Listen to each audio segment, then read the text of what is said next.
श्री स्वामी समर्थ. माघ महिन्यातील संकष्टी चतुर्थी सकाळीच घरात आणा या झाडाचं एक पान. तर ही संपूर्ण माहिती आपण जाणून घेणार आहोत. तर मंडळी, उद्या आहे माघ महिन्यातील अत्यंत शुभ अशी संकष्टी चतुर्थी, ज्याला आपण संकष्टी चतुर्थी किंवा तिळकुंद चतुर्थी असं देखील म्हणतो.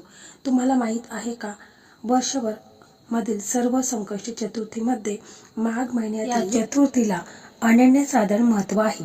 जर तुमच्या आयुष्यात खूप संकटे असतील, आर्थिक चणचण असेल किंवा एखादी इच्छा वर्षानुवर्षे अपूर्ण असेल, तर उद्याचा दिवस तुमच्यासाठी एक वरदान ठरणार आहे.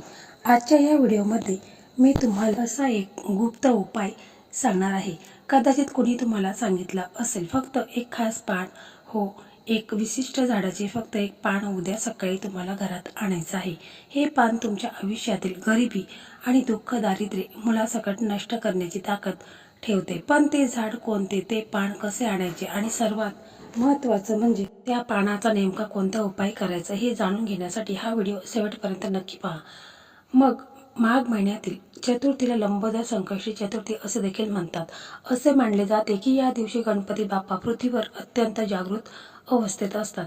जो भक्त या दिवशी मनापासून सेवा करतो, त्याची कितीही मोठे संकट असले तरी बाप्पा ते आपल्या मोठ्या पोटाप्रमाणेच पचवून टाकतात. अनेकांना वाटते की फक्त उपवास केला की झालं, पण शास्त्र सांगते की काही विशिष्ट वनस्पतीमध्ये देवतत्वाचा वास असतो. उद्याच्या दिवशी अशाच एका विशिष्ट वनस्पतीची सेवा केल्यास अशक्य गोष्टी शक्य होतात. अनेक स्त्रिया मला विचारतात की ताई, आम्ही खूप कष्ट करतो पण प्रगती का होत नाही?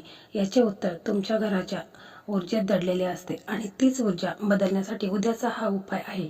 आता वेळ आली आहे त्या गुप्त उपायाबद्दल जाणून घेण्याची. लक्ष देऊ नका.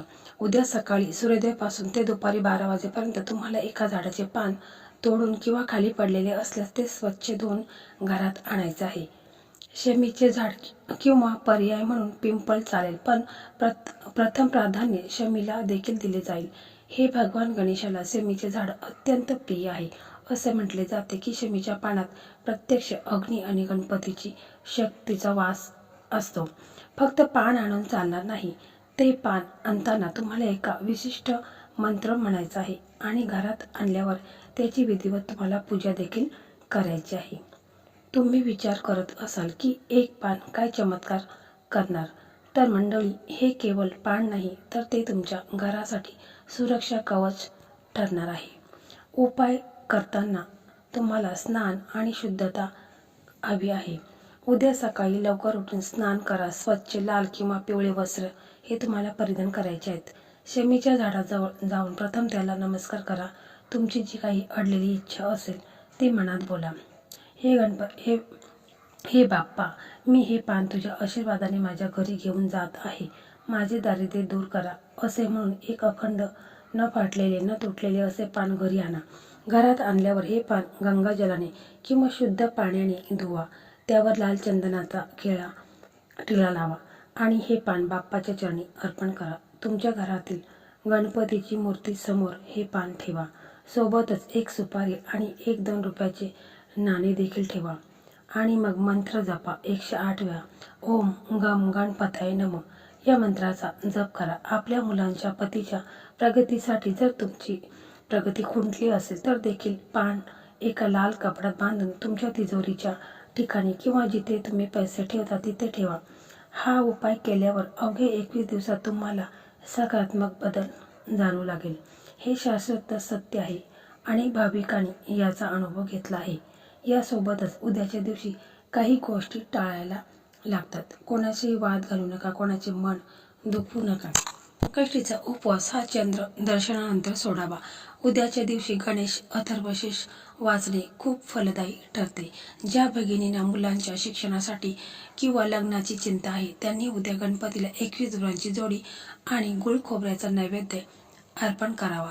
पण लक्षात ठेवा मैत्रिणींनो, तुमची श्रद्धा जितकी प्रबल तितके फळ लवकर मिळेल. मी स्वतः अनुभव घेतला आहे. जेव्हा आपण पूर्ण शरणागतीने बाप्पाला हाक मारतो तेव्हा तो धावून येतोच. माघ महिन्यातील संकष्टी चतुर्थीची भाविक वर्षभर वाट पाहत असतात. संकष्टी म्हणजे फक्त उपवास पण नाही, उद्याचा दिवस म्हणजे विश्वातील सकारात्मक ऊर्जा आपल्याकडे खेचून आणण्याचा दिवस आहे. विशेषतः जे विद्यार्थी अभ्यासात मागे आहेत, ज्यांना परीक्षेत यश हवे आहे किंवा जे तरुण तरुणी गेल्या अनेक दिवसांपासून चांगल्या नोकरीसाठी वणवण फिरत आहे, त्यांच्यासाठी आज मी एक असा उपाय सांगणार आहे जो कोणीही सहजासहजी सांगत नाही. हा उपाय केल्यावर तुमच्या प्रगतीचे मार्ग कसे मोकळे होतील हे तुम्ही स्वतः अनुभवाल.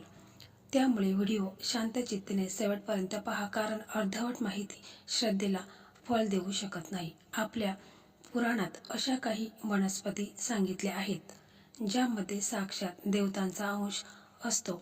उद्या सकाळी तुम्हाला तुमच्या जवळच्या एका झाडाचे फक्त एक पान घरात आणायचे आहे. हे पान साधेसुधे नाही, तर ते विघ्नहर्ता गणपतीचे सर्वात प्रिय पान आहे. तुम्ही विचार करत असाल की एका पानाने नोकरी कशी मिळेल किंवा एका पानाने परीक्षेत यश कसे येईल. तर मंडळी, आपली प्राचीन ऋषीमुनींनी विद्या आहे. जेव्हा आपण विशिष्ट नक्षत्रावर आणि विशिष्ट तिथीला एखादी वस्तू घरात आणतो, तेव्हा ती आपल्या घराचे वास्तुदोष आणि आपल्या कुंडलीतील दोष नष्ट करते. ते पान कोणते आणि त्याचा वापर नोकरीसाठी कसा करायचा ते आपण या व्हिडिओमध्ये पाहणार आहोत. तुमची मुले असतील, विद्यार्थी असतील, तर यांनी नोकरीसाठी विशेष उपाय आता लक्ष देऊन ऐका.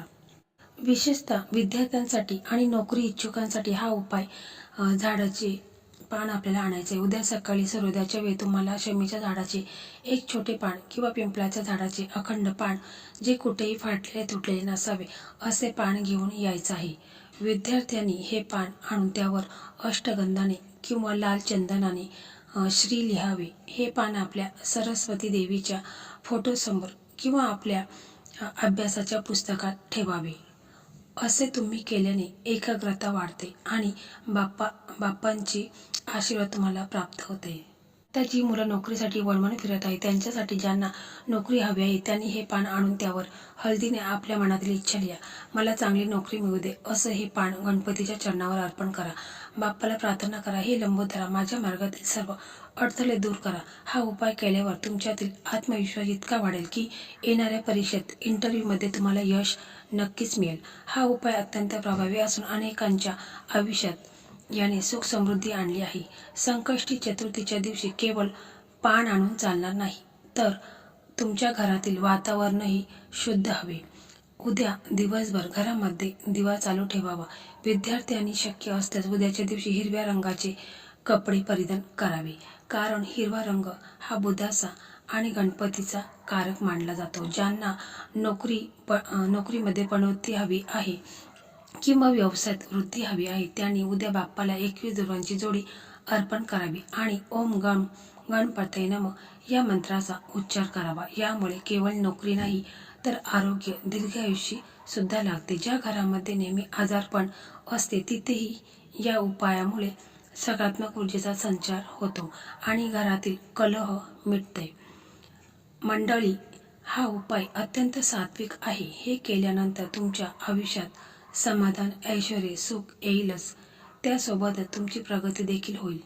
त्यासाठी तुमची बाप्पावर अढळ श्रद्धा हवी. जर तुम्हाला हा उपाय आणि दिलेली माहिती मनापासून आवडली असेल, तर व्हिडिओला लाईक करा, शेअर करा आणि चॅनलला सबस्क्राईब करा. धन्यवाद.